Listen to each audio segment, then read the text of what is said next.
राणा सांगा केवल योद्धा नहीं थे, वे उस मातृभूमि की अदृश्य तलवार थे जिसकी धार दुश्मनों के घमंड को चीर डालती थी। उनके घाव सिर्फ शरीर पर नहीं थे, वो भारत माता के हर बेटे के सीने में धधकती चिंगारियां थे। उनके चेहरे की ज्वाला उनके इरादों की आग थी, जो अगर रण में उतरती तो दुश्मन की सेनाएं कांपती नहीं बल्कि बिखर जाया करती थीं। उनके नाम से तलवारें उड़ती थीं और उनके साहस से इतिहास झुककर सलाम करता था। राणा सांगा ने बाबर जैसी विदेशी आक्रांता को चुनौती दी और कहा, हम मिट जाएंगे लेकिन झुकेंगे नहीं। उनका संघर्ष सिर्फ युद्ध जीतने के लिए नहीं था, वो तो भारत की अस्मिता और उसकी माटी की रक्षा के लिए लड़े थे।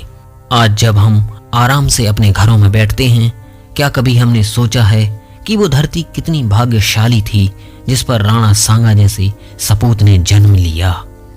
तो बने रहिए वीडियो के एंड तक। राणा सांगा यानी महाराणा संग्राम सिंह, उनका जन्म 12 अप्रैल 1482 को उदयपुर में सिसोदिया राजपूत राजवंश घराने में हुआ था। वे राणा रायमल के सबसे छोटे पुत्र थे। महाराणा संग्राम सिंह महाराणा कुंभा के बाद सबसे प्रसिद्ध महाराजा थे, मेवाड़ में सबसे महत्वपूर्ण शासक। इन्होंने अपनी शक्ति के बल पर मेवाड़ साम्राज्य का विस्तार किया और उसके तहत राजपूताना के सभी राजाओं को संगठित किया। राणा रायमल की मृत्यु के बाद 1509 में राणा सांगा मेवाड़ के महाराणा बन गए। राणा सांगा ने अन्य राजपूत सरदारों के साथ सत्ता का आयोजन किया। राणा सांगा ने मेवाड़ में 1509 से 1528 तक शासन किया, जो आज भारत के राजस्थान में स्थित है। राणा सांगा ने विदेशी आक्रमणकारियों के विरुद्ध सभी राजपूतों को एक किया। राणा सांगा सही मायनों में एक वीर योद्धा व शासक थे, जो अपनी वीरता और उदारता के लिए प्रसिद्ध हुए। इन्होंने दिल्ली, गुजरात व मालवा मुगल बादशाहों के आक्रमणों से अपने राज्य की रक्षा की। उस समय के वह सबसे शक्तिशाली राजा थे। फरवरी 1527 ईस्वी में खानवा के युद्ध से पूर्व बयाना के युद्ध में राणा सांगा ने मुगल सम्राट बाबर की सेना को परास्त कर बयाना का किला जीता। खानवा की लड़ाई में हसन खां मेवाती राणा जी के सेनापति थे। युद्ध में राणा सांगा के कहने पर राजपूत राजाओं ने पाती पेरवन परंपरा का निर्वहन किया।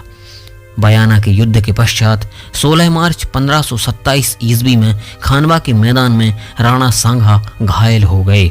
ऐसी अवस्था में राणा सांगा जी को युद्ध मैदान से बाहर निकलना पड़ा और उनकी जगह उनके परम मित्र राज राणा अज्जजा झाला ने ली। उन्होंने अपनी वीरता से दूसरों को प्रेरित किया। इनके शासनकाल में मेवाड़ अपनी समृद्धि की सर्वोच्च ऊंचाई पर था। एक धर्मपरायण राजा की तरह इन्होंने अपने राज्य की रक्षा की।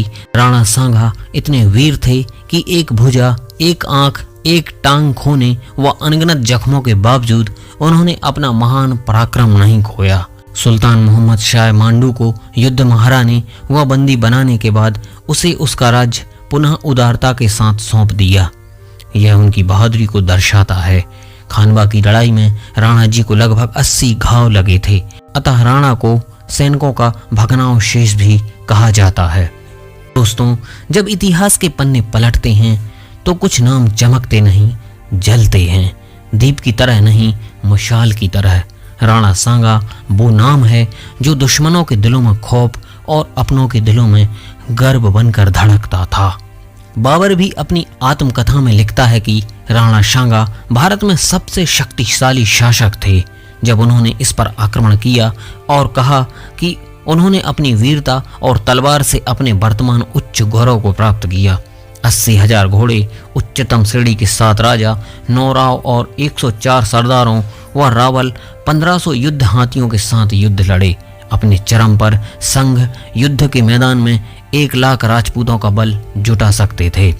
मालवा, गुजरात और लोधी सल्तनत की संयुक्त सेनाओं को हराने के बाद मुसलमानों पर अपनी जीत के बाद वह उत्तर भारत के सबसे शक्तिशाली राजा बन गए। कहा जाता है कि सांगा ने 100 लड़ाइयां लड़ी थीं और विभिन्न संघर्षों में अपनी आंख तथा हाथ और पैर खो दिए थे। महाराणा सांगा ने सभी राजपूत राज्यों को संगठित किया और सभी राजपूत राज्य को एक छत्र के नीचे लाए। उन्होंने सभी राजपूत राज्यों से संधि की और इस प्रकार महाराणा सांगा ने अपना साम्राज्य उत्तर में पंजाब सतलुज नदी से लेकर दक्षिण में मालवा को जीतकर नर्मदा नदी तक कर दिया। पश्चिम में सिंधु नदी से लेकर पूर्व में बयाना भरतपुर ग्वालियर तक अपना राज्य विस्तार किया। इस प्रकार मुस्लिम सुल्तानों की 150 वर्ष की सत्ता के पश्चात इतने बड़े क्षेत्रफल में हिंदू साम्राज्य कायम हुआ।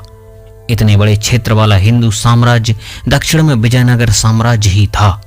दिल्ली सुल्तान इब्राहिम लोधी को खतौली व बाड़ी के युद्ध में 2 बार परास्त किया और गुजरात के सुल्तान को हराया व मेवाड़ की तरफ बढ़ने से रोक दिया। बाबर को खानवा के युद्ध में पूरी तरह से राणा ने परास्त किया और बाबर से बयाना का दुर्ग जीत लिया। इस प्रकार राणा सांगा ने भारतीय इतिहास पर एक अमिट छाप छोड़ दी। वे 16वीं शताब्दी के सबसे शक्तिशाली शासक थे। इनके शरीर पर 80 घाव थे। इनको हिंदूपत की उपाधि दी गई थी। इतिहास में इनकी गिनती महानायक तथा वीर पुरुष के रूप में की जाती है।